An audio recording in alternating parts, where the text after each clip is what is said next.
For Cher Kyle, the first heartbreak came a couple weeks ago when her home in southeast Albuquerque went up in smoke. She'd lived here in the La Vida Nueva complex for 6 years. It is the hardest thing I've ever seen. It is everything I had. But she says it managed to get worse. She and her neighbors still aren't allowed inside to get their valuables.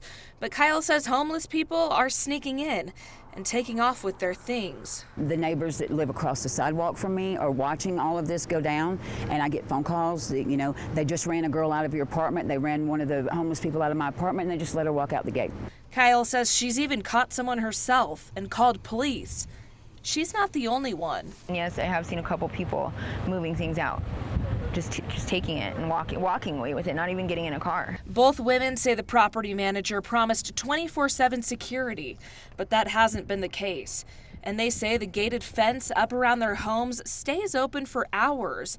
But even locked, Kyle says it's not doing much. One side we could crawl under easily. The second side was cut. We ran into the property manager Monday, and she says she can't assure the units or the belongings in them will be kept safe.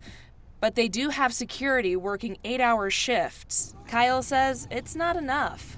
It is absolutely infuriating because, even though, I don't have nice stuff, and even though most of it was damaged, it's mine. And miles away in the Sawmill District, there's more infuriated residents at the Villanueva apartments for seniors. After last weekend's historic rainfall caused a huge mess. They're concrete floors, and with elderly people, they can slip and fall, which is horrible. Janet Beasley's mother-in-law lives there.